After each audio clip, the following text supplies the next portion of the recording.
Having recently lost the bid to hold the 2004 Olympic Games, it was up to the Agip Rally to entertain the large number of sports fans in Cape Town.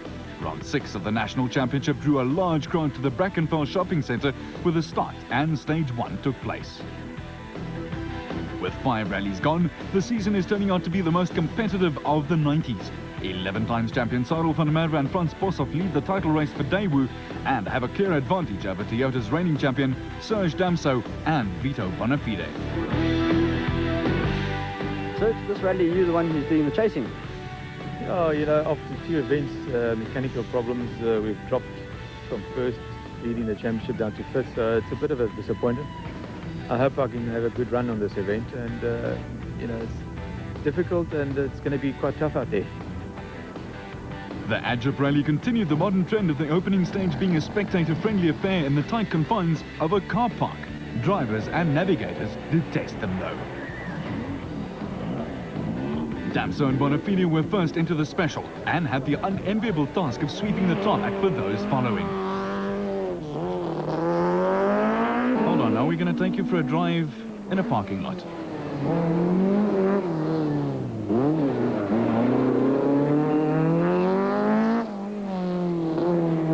However, the pair did a workmanlike job in the Castrol Toyota Conquest to stop the clocks at 1 minute and 21 seconds. It does remind one of looking for a parking space at any one of 100 shopping centres in South Africa on a Saturday morning though, doesn't it? Next to tackle the twisty car park was Supervan and Boshoff's 2-litre Daewoo Cielo. South Africa's best-known driver who has a Westbank Modified Championship as well as 3rd place in a Le Mans 24-hour and a Daytona 24-hour win to his credit, was in a determined mood and went 1 second better than Damso to take the early rally lead. Fortunately, crews get an opportunity to walk this stage before the start. Finding your way through the maze of safety tape would be very frustrating otherwise.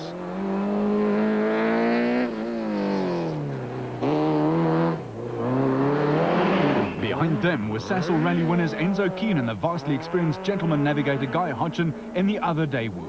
Their job for the remainder of the season is to ride shotgun for their championship-leading teammates. Nonetheless, Keen was entertaining as he kept up the pace to stop the clocks with the 3rd fastest time, and the crowds lapped it up.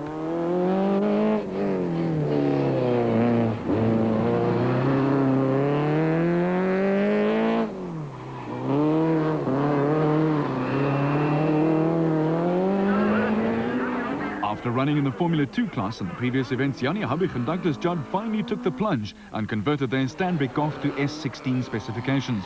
The work paid off as they hustled the Golf round quickly enough to equal Keen's time.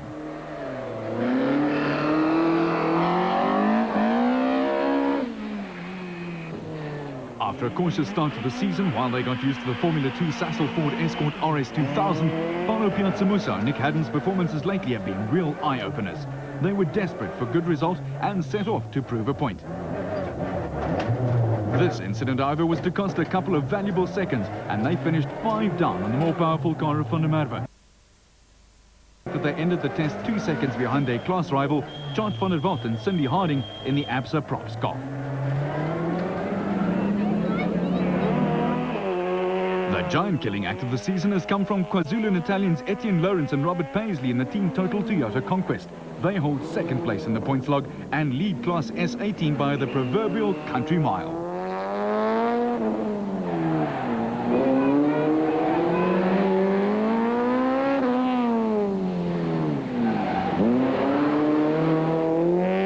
With an enthusiastic crowd to perform to, Kali van der Merwe and Charles Reeler did not disappoint in their 2.8-litre rear-wheel drive Nissan Skyline. Unfortunately, the car does not conform to current regulations and they have to run in Class S20, where they were unable to score national championship points. But it didn't stop them from giving it a full go, and the fans just loved it.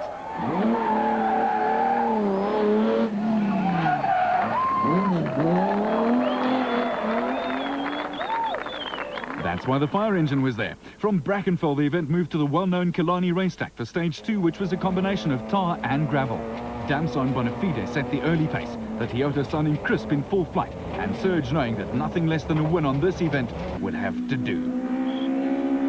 With the Toyota beating Van der Merwe by a massive 7 seconds, Keen had the hard task of reeling in the Toyota. The lanky blonde did not disappoint and matched Damso's time.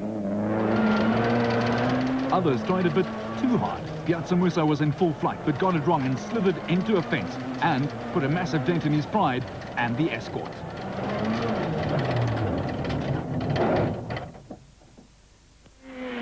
Lawrence's hopes of another class-winning performance were short-lived.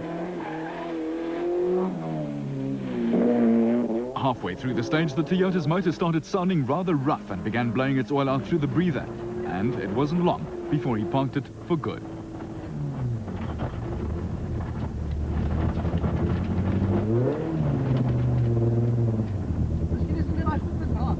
In desperate need for a good result was the Dane Radio Unit's Toyota crew of Hergen Fecken and Dave Lefkowitz.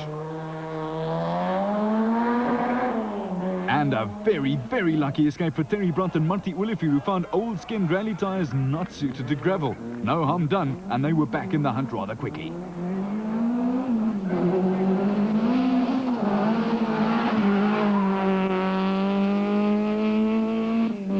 With both Piazza Musa and Brandt losing time here, Chart van der Walt and Cindy Harding moved the Absa Props Golf into the Formula 2 lead. Another regular Class S20 entry is the Automark Toyota of Top Car publisher Doug Hotstuff Kemsley and Jerry Gericke. And by the way, that fire under the car has nothing to do with Doug's name. Volkswagen's Group N entries were not having a good time. Kees Klein suffered a broken rotor and Trish Evans bore the brunt of his frustration, while Kemsley had his oil fire put out by the marshals. This is Joe Enriquez Fourie, Volkswagen's other Group N entry. Whoops, hold on. Hey, no. Young Richard Bem proves to Peter Chadwick that the laws of physics can be broken. And I said go that way. Oh, that way. The first real service point was after Killarney, and there were some rather worried faces in the Daewoo camp. Enzo, 2 stages down, but you've got problems. Yes, I'm not very happy. Engine's using a lot of oil, and I think it's actually draining more power than I thought it would. So it's not feeling very good though, but you know, we'll try and get it to the end. It's important, so we'll drive it till it dies. Well, that's what most drivers say. The third special stage was a gravel affair of just over 17 kilometers, and with the sun low on the horizon, most regarded it as the first real test. Damso had the advantage of being first on the road, leaving a huge cloud of dust in his wake for the rest to have to contend with, and again had the measure over Van der Merwe, who was obviously trying very, very hard.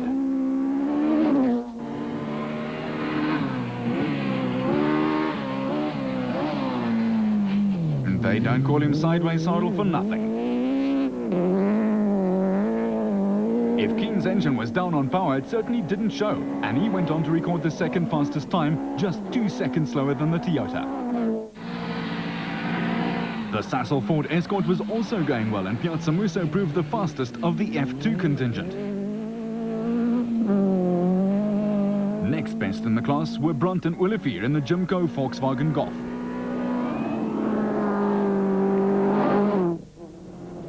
Apart from fast straights, this stage also had some twisty bits through a farm, rallying's version of the Monaco Grand Prix. With Lawrence and Paisley out, Team Total's hopes rested on the shoulders of Barry Grobler and Mike Burrows in their Class S18 Golf.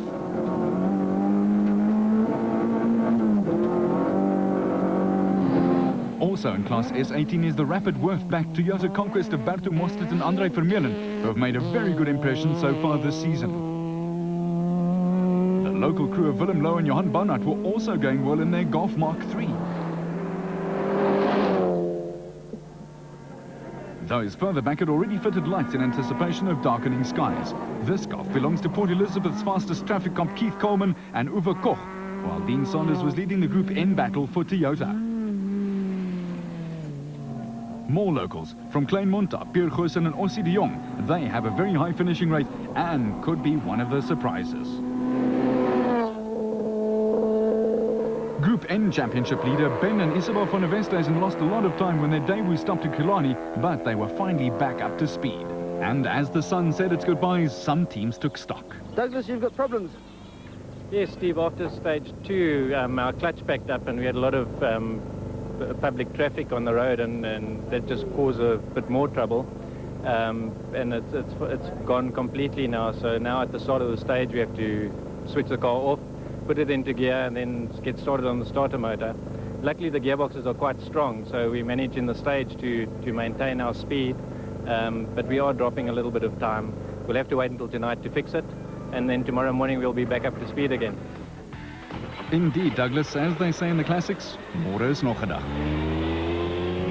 Stage 4 was a short, rough stage, and out front it was a tactical game of cat and mouse as Damso set a blistering pace, and then Van der Merwe set an identical time. There's very little difference in the performance of these two cars, clearly. Both have state-of-the-art sequential gearboxes and 16-valve 2-litre motors. Next along was Keen, but he was 5 seconds slower and the best of the rest. Piazza Musa and Haddon continued to set the standard in the less powerful Formula 2 category. Service time again. The bright lights have transformed Philadelphia into Tinseltown, but it wasn't time to admire the quaint village, and Piazza Musa was upbeat about his chances. Paulo, did you lose time in the stage? About 8 seconds to the Deus and to Serge, but we took, I think, 20 seconds off Yanni, so it went quite well. There wasn't time to do much more than change wheels and clean gnats off the windscreen before it was time to move on. The final time section of the evening was stage 6, back at Killarney Race Circuit on a similar route as the earlier stage. Fekin and Lefkovic had started moving up the order, but lost a bit of time here, and that left them third in their class. Still without a clutch, Havik and Judd were another crew to lose time. They lost over 10 seconds to their Ford Escort.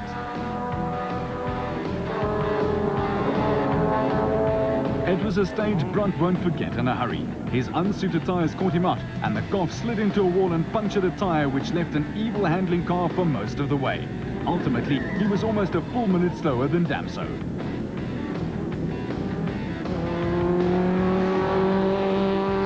Meanwhile, Van der Walt and Harding were adopting their usual cautious approach to the first day, but had lost the Formula 2 lead to the Ford Escort. Mostert and Vermeulen moved ahead of the Fekin Lefkovic car and ended the day in 9th place with 9 seconds in hand over Fekin.